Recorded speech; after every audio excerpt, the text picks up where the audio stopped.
The wind in Dry Creek, Wyoming, doesn't so much blow as it presses, a constant, invisible hand against the small, sun-bleached houses huddled against the endless gray-brown prairie.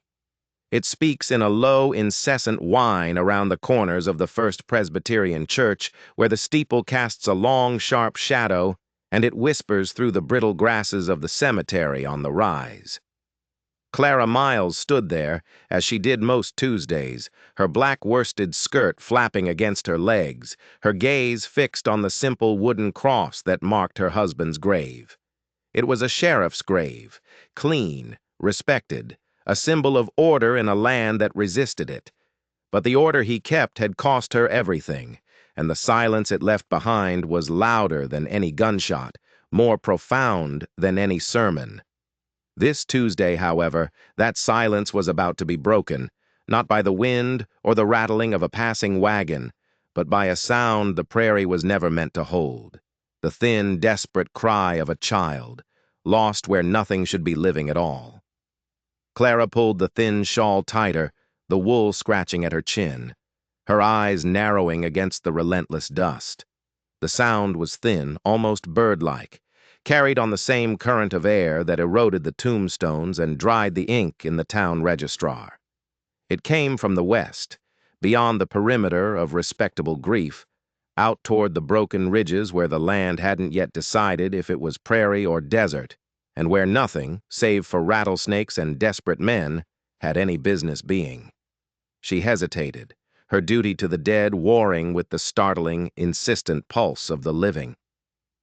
The wind seemed to mock her, whipping the cry away and then bringing it back, sharper this time, a barb of pure distress. She moved, her boots crunching on the caliche soil, leaving the manicured stillness of the cemetery with its iron fences and weeping angels carved from distant, softer stone for the raw, untended expanse of the ridge. The land here was scarred by dry washes and dotted with skeletal yucca, their spines sharp as needles. The wind tore at the pins holding her dark hair in its severe bun, pulling tight strands loose to whip across her face, stinging her eyes and tasting of salt and distance. She walked for nearly half a mile, her hand pressed against the collar of her dress, following the sound as it rose and fell, a desolate melody against the bass hum of the prairie. She found him in a dry arroyo, a hollow scraped out of the earth by water that had long since forgotten this place. He was huddled against the sun-warped wheel of a shattered handcart, the kind pilgrims or fools might pull, its contents, a burst sack of flour, a rusted kettle, a sodden Bible, scattered and bleached by the elements. The child himself was small, perhaps 4 or 5 years of age, dressed in clothes that were little more than stitched-together rags. He wasn't crying anymore. He was silent, his grubby hands clenched, his eyes, dark and enormous in his small face, fixed on her arrival with a terrifying animal stillness. He did not beg, nor did he shrink away. He just watched, as if she were another tumbleweed, another predator, another feature of the landscape to be endured. Clara stopped a few feet away, her own breath catching in her throat. The silence between them was profound, broken only by the high, lonesome shriek of the wind moving over the rocks. In his tightly balled fist, she saw the edge of something wooden, dark against his pale knuckles. "Child," she said, her voice rough from disuse, the word sounding strange and foreign in her own ears. He did not respond.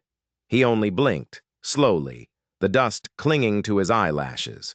Clara moved with the deliberate, unhurfled grace of a woman long accustomed to her own solitude.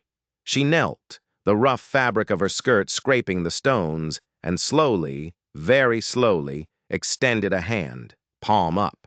It was a gesture one might use for a spooked horse, a promise of no sudden movements, no harm. "I am Clara," she said, the wind stealing the words but leaving the intent. "You are cold." He watched her hand, then her face, his gaze searching for the lie, the trap. Finding none, or perhaps simply having no strength left to resist, his stillness fractured. A single tremor ran through his small body. His fingers uncurled, revealing a small, intricately carved wooden bird, smoothed by countless hours of handling. She did not ask his name, nor where he had come from. The shattered cart and the endless empty horizon told a story of ambition and failure, a common epitaph in Wyoming. She simply reached out and drew him from his hollow. He was lighter than a sack of feed, a fragile collection of bones and cold skin. He made no sound as she lifted him, his body folding against hers, his face burrowing into the fabric of her shoulder with a final shuddering sigh of surrender. Clara wrapped him in her shawl, the dark wool swallowing him whole, and turned back toward Dry Creek. The walk home was different from the walk out. She had left her small, tidy house a widow, a woman defined by an absence, a person the town pitied and respected in equal, suffocating measure. She returned carrying a question, a burden, a living, breathing secret. As she passed the edge of town, she could feel the change in the air. Curtains twitched in the window of the mercantile. Mrs. Anders, sweeping the dust from her boardwalk with short, angry jabs of her broom, stopped mid-swipe, her mouth forming a perfect, scandalized O. Clara did not meet her gaze. She kept her eyes fixed on the door of her own house, the small, white-clapboard structure at the very end of the main street, where the town gave up and the prairie began. She had carried the memory of one sheriff into that house. Now she was carrying the consequence of a life lived far outside any sheriff's law. The door opened, and she took the boy inside, into the quiet, into the shadows. The house smelled of lye soap, dried rosemary, and the lingering faint scent of her late husband's tobacco, an aroma she could never quite scrub from the horsehair sofa. It was a house of order, of polished wood and neatly folded linens, a physical testament to a life lived by the rules. The child Noah, for that is what she would call him, a name plucked from the water-stained Bible by the handcart, a name for a survivor of the flood, was a sudden, chaotic element in this curated stillness. She bathed him in a tin basin by the stove, the warm water turning a muddy gray as it sluiced the layers of grit and sorrow from his skin. He was thin, his ribs a delicate ladder beneath his flesh, his back and arms cross-hatched with the silvery scars of old bramble scratches. Through it all, he remained utterly silent, his small body rigid, his eyes tracking her every movement. The carved bird now sitting on the washstand, a tiny wooden sentinel. He did not speak when she dried him with a soft towel, nor when she dressed him in a nightshirt that had belonged to her, the sleeves rolled up a dozen times. He only watched, his silence a wall she could not, and did not try to, breach. She gave him a bowl of warm broth, which he drank with a desperate, quiet hunger, his small hands wrapped around the ceramic, his eyes never leaving her face. When he was finished, she took the bowl, and he simply sat at the small kitchen table, waiting for the next instruction, the next kindness, or the next blow. Clara's heart, a muscle she had thought long since dormant, ached with a sudden, sharp pressure. The knock on her door, when it came, was not a request, but a summons. It was heavy, official, and impatient. She opened it to find Sheriff Ward filling the frame. He was a tall man, broad in the shoulders, cut from the same harsh, unyielding material as the land itself. He was not her husband. Where Sheriff Miles had been a man of quiet smiles and weary compromise, Ward was a man of straight lines and absolute judgments. He held his hat in his hands, but it was not a gesture of deference. It was merely a requirement of entering a building. "Mrs. Miles," he said, his voice a low rumble, the words spaced with deliberation. "A child was reported. Mrs. Anders said she saw you, carrying something from the ridge." Behind him, framed by the dusk, Clara could see the looming, judgmental shapes of Reverend Pike and Mrs. Anders herself, the latter craning her neck, her face pinched with a vicious, righteous curiosity. Clara did not step aside. She held the door, her small frame a surprising barrier against the weight of the town's authority. "He is resting, Sheriff. He was near death from exposure." "Ma'am, I appreciate your charity," Ward said, his gray eyes, the color of a winter sky, moving past her to scan the interior of her home. "But there are procedures. The child could be from the reservation, in which case he must be returned, or he could be property, an indentured boy from a wagon train. I have to file a report." "He is a child," Clara repeated, her voice low, but sharp as splintered glass. Reverend Pike stepped forward, placing a proprietary hand on the doorframe. He was a man who mistook his own pronouncements for the word of God. "Clara, my dear, a child of the wilderness, found in such a way. It is a vessel for unknown sins. It is not your burden to bear. The town provides for orphans. He should be taken to the county magistrate." "He was cold, Reverend," Clara said, looking directly at the man, her gaze unwavering. "So I made him warm. He was hungry, so I gave him bread. The rest, it seems to me, is just noise." Mrs. Anders sniffed, a sound like a dry leaf skittering on stone. "It ain't natural, taking in a stray. Like a wild dog. You don't know what it is, where it's from." Sheriff Ward looked at Clara, a long, calculating stare. He was weighing her stubbornness against the town's agitation. He saw the implacable set of her jaw, the fierce, protective light in her eyes that had not been there when she was just the widow. He was a man who understood pressure, and he knew when a thing would not bend. "I will send a wire to the U.S. Marshal in Cheyenne," he said finally, a minor concession. "I'll ask about missing children on the trails. But, Mrs. Miles, do not mistake the situation. You are sheltering an unknown. The town has a right to be concerned." "You have done your duty, Sheriff," Clara said, her hand still on the door. "You may tell the town I am concerned. With a bowl of soup." She closed the door, slowly, firmly, on their shocked, disapproving faces.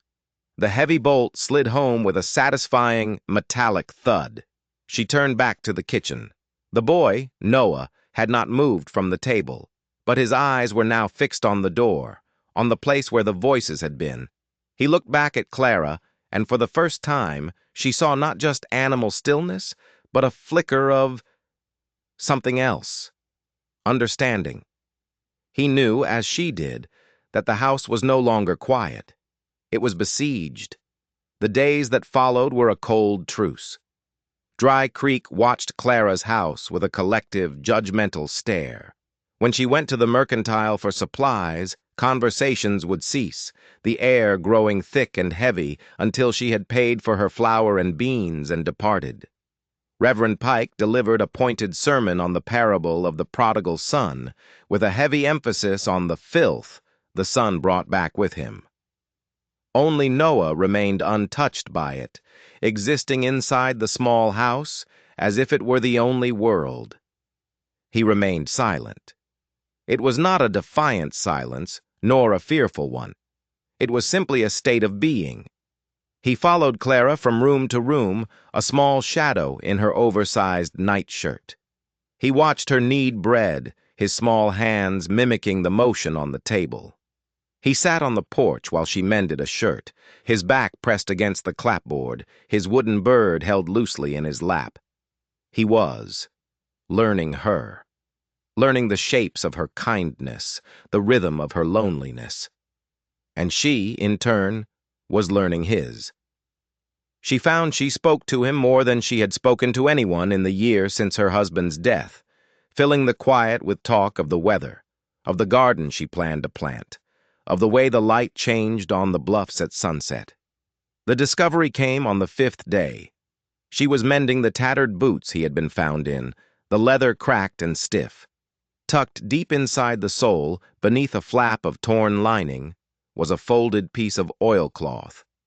Inside it was a letter, or rather, a fragment of one. The paper was cheap, the pencil marks blurred by water and sweat, the handwriting rough and barely literate. It was not a long letter. It read, "To the woman at Dry Creek. His name is Noah. He is a good boy. He don't talk, but he hears. His mother is gone with the fever. Take him west," I said, "but I am done. My word is broke. Tell him. Tell him I tried. Tell him the bird will keep him safe. Jed." Clara's hands began to tremble, the blood draining from her face. She sank onto the stool, the small boot falling to the floor. Jed. She knew that name. All of Dry Creek knew that name. Jedediah Stone. A horse thief, a rustler, and, according to the circuit judge, a killer. A man who had run a bloody swath through 3 territories. And he was the man Sheriff Ward had hunted for 6 months. The man Ward had brought back to Dry Creek, not in chains, but draped over his saddle. No, that was wrong. That was another outlaw. Jedediah Stone had been brought back alive.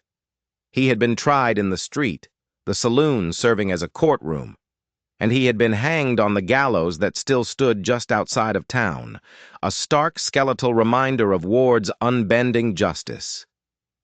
The hanging had been 6 months ago. Sheriff Ward himself had kicked the stool. This boy, this silent, watchful child she had taken into her home, was the outlaw's son. The spawn of the hangman's rope. The knock came again, as she knew it would. This time, Sheriff Ward did not wait for the town to propel him. He came alone. He stood in her kitchen, his hat in his hand, his large frame seeming to suck the air from the room. Noah was in the corner, ostensibly playing with the bird, but his small body was rigid, tuned to the new tension.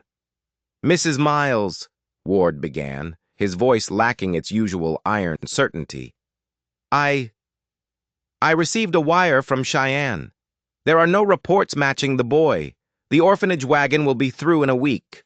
It is. The proper course of action." Clara looked up from the table, her face pale but her eyes burning. She did not speak. She simply unfolded the oilcloth and slid the fragment of paper across the polished wood. Ward frowned, picked it up. He read it once, then twice. The color drained from his own face, his knuckles whitening as his grip tightened on the paper. "Jed," he breathed, the name an exhalation of sulfur. He looked at Noah, who was now watching him, the dark eyes of the father staring back from the face of the son. Clara watched the sheriff. She saw a man fracturing in real time. She saw him remember. She could see it in his eyes, the memory of the hanging, the smell of the raw pine of the gallows, the weight of the rope, the murmur of the crowd.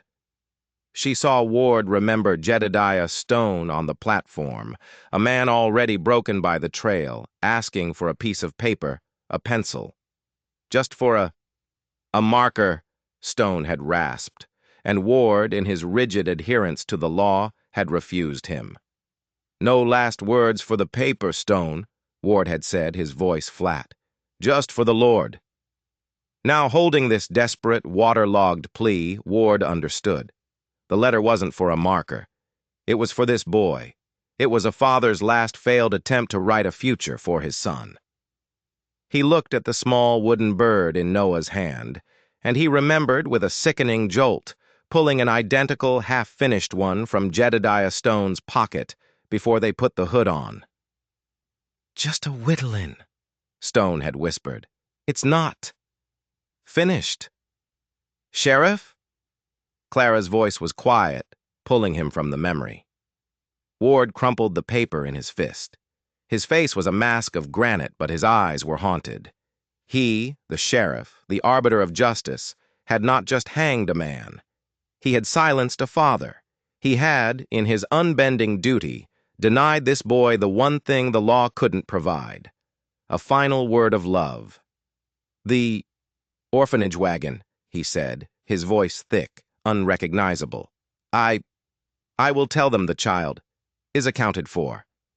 He turned, fumbling for the doorknob, and left, not with the measured stride of the law, but with the stumbling, heavy-footed gait of a man suddenly carrying a weight far heavier than any badge. He had enforced the law, and in doing so had broken a deeper human covenant. The quiet of the house returned, but it was now shared, not just by the widow and the child, but by the ghost of the man the sheriff had killed.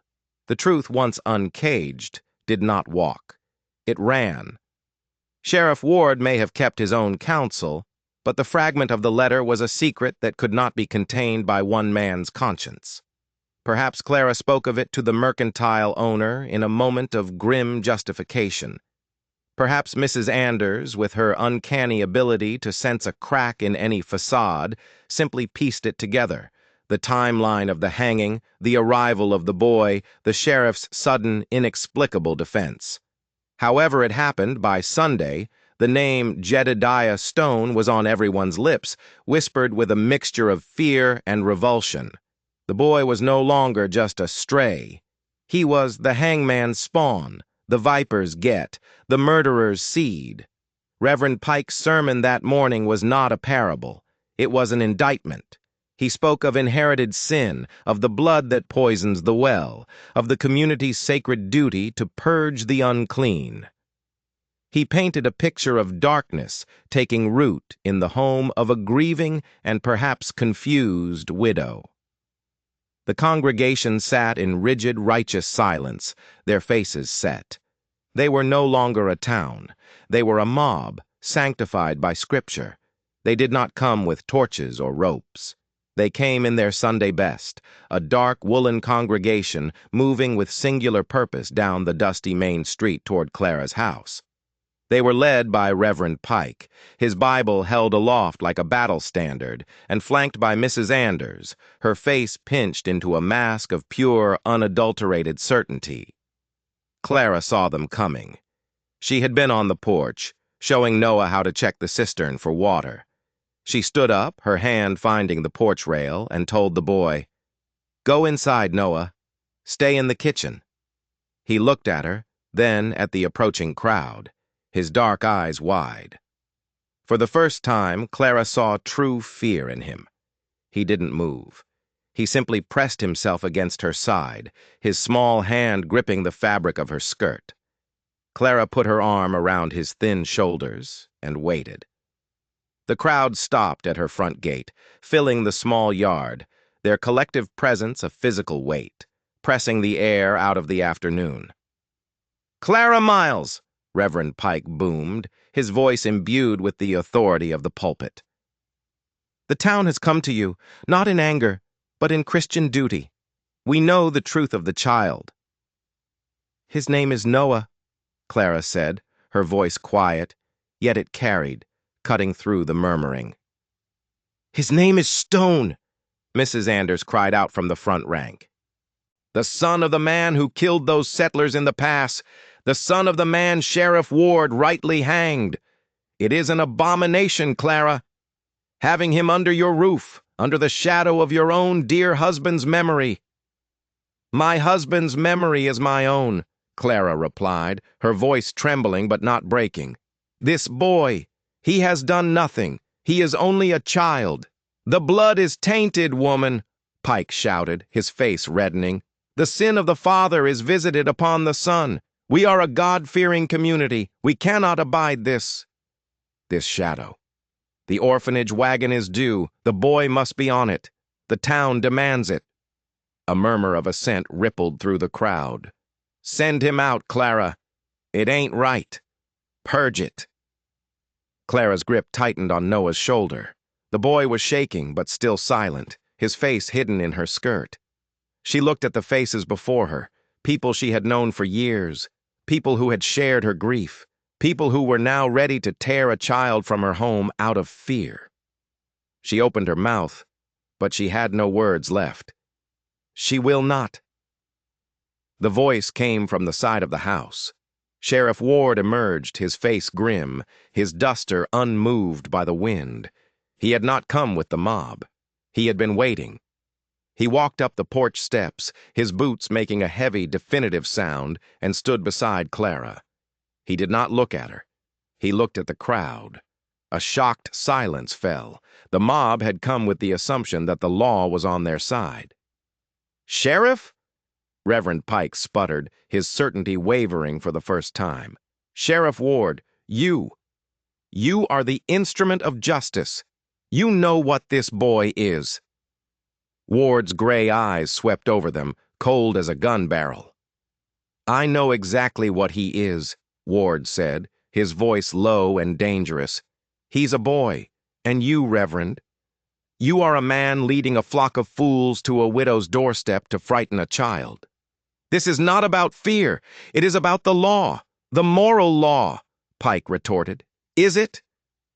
Ward took a step forward, his hand dropping to rest, almost casually, on the grip of his revolver. It was not a threat, but a reminder of his office. "I spent a long time thinking on the law, Reverend. I followed it to the letter. I hunted Jedediah Stone. I brought him to trial, and I executed the sentence. I did my duty, as you all demanded." His gaze found Mrs. Anders, who shrank back. "I took a man's life in the name of this town's safety, and that was the law." He turned his head slightly to look at Clara, and then at the small, trembling shape of the boy half hidden behind her. His voice softened, but lost none of its power. "But the law. It seems it isn't finished. It's a clumsy thing, Reverend. It tells a man what to do with a rifle, but not what to do with a child. It tells him how to take a life, but not how to care for one." He faced the crowd again, his shoulders set. "This boy is not a shadow. He is not tainted blood. He is a survivor, and he is under the protection of Mrs. Miles." He paused, then added, his voice dropping into an unequivocal command. "And he is under the protection of the law, my law." A long, terrible silence stretched, filled only by the whining wind. The crowd looked from the implacable sheriff to the defiant widow to the righteous Reverend. Pike's face was purple, his authority shattered. He saw the holster. He saw the resolve. He saw a man who had made a decision that would not be unmade. "This is an irregularity," Pike whispered, defeated. "No, Reverend," Ward said. "It's balance. Now go home, all of you. Before you say something the Lord and the law will have to reckon with." Slowly, in ones and twos, the mob dissolved. They did not apologize. They did not look back. They simply eroded, like the ridges in the wind, leaving Pike and Mrs. Anders alone in the yard. They too turned and left, their righteousness curdled into bitter silence. Clara finally let out the breath she had been holding. Her knees felt weak. Sheriff Ward turned to her. He looked at the small boy, who was now peering out from behind her skirt, his dark eyes fixed on the sheriff. Ward looked at the child for a long, heavy moment. Then, with a profound and aching weariness, he nodded once to Clara. "Ma'am," he said, and walked down the steps, his back straight, his duty redefined. The siege was broken, but the peace that followed was cold and thin. Dry Creek did not forgive, but it submitted. The town wrapped itself in a shroud of disapproving silence. Mrs. Anders no longer swept her porch when Clara passed, but her curtains remained drawn. Reverend Pike's sermons became abstract, treatises on mysterious ways and the unknowable will of God, his fire banked to embers. The town had lost its certainty and found nothing to replace it but a grudging quiet. Winter came, locking the prairie in iron-hard frost, and the small house at the end of the street became a world unto itself. Clara, Ward, and Noah. They were an island. Ward did not call on her socially. His visits were functional, deliberate. He brought a load of firewood, claiming it was surplus from the county jail. He arrived one evening with a haunch of venison, stating only that a hunter had paid a fine.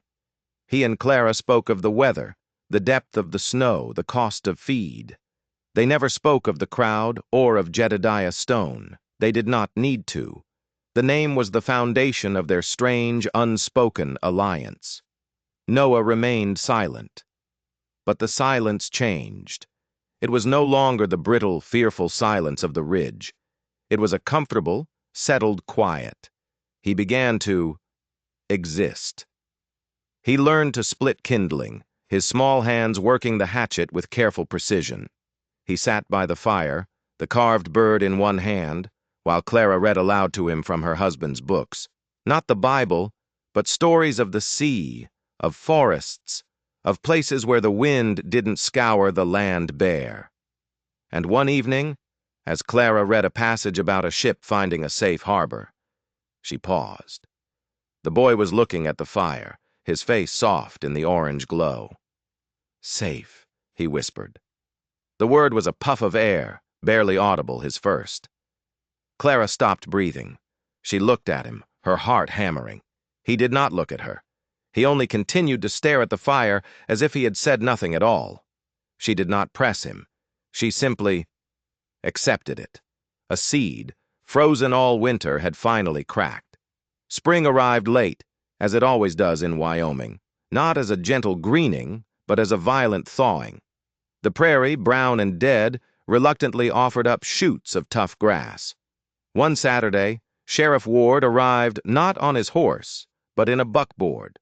In the back were fence posts and a coil of new wire. Clara met him on the porch. "Sheriff?" "Your fence line, Mrs. Miles," he said, not meeting her eye, gesturing to the sagging, broken perimeter her late husband had built. "It's derelict, not fitting. I'm repairing it." He did not ask permission. He simply unhitched his team and set to work. He was a man of action, and this was his penance, his confession, made in sweat and timber. He spent the day digging new post holes, his powerful body moving with a steady, rhythmic grace. Clara brought him water. They stood by the new fence line, the prairie wind blowing cool and damp between them. "The ground is hard," she said. "It always is," he replied, wiping his brow. He looked over. Noah was a few yards away. He was not watching the sheriff. He was holding 3 small bare root saplings that Ward had brought from the creek bed. With a small trowel, the boy was digging a hole just inside the new fence line. He placed the first sapling in, patting the dark, damp earth around its base with meticulous care. Ward watched the boy, his expression unreadable. "He has a steady hand, Mrs. Miles. He has a good heart, Sheriff," she replied. Ward nodded, the gesture heavy with unspoken meaning. He looked at the small house, sheltered by the new strong line of the fence. He looked at the widow, who was no longer just a vessel of grief, and he looked at the outlaw's child, who was planting a tree in the shadow of the gallows. He saw not the end of a tragedy, but the difficult, painful, and necessary beginning of a family, forged from the very law that had tried to tear them apart. He finished his water and handed the cup back to Clara. Their fingers brushed. It was the first time they had touched. "I will return tomorrow," Ward said, his voice rough, "to finish the wire." "You will be welcome, Sheriff," Clara said, "for supper." He only nodded again, put on his hat, and drove his wagon back toward the town. Clara watched him go, then turned to watch Noah, who was carefully watering the second sapling. The wind moved across the ridge, but it no longer sounded like a cry. It sounded, for the first time, like a breath.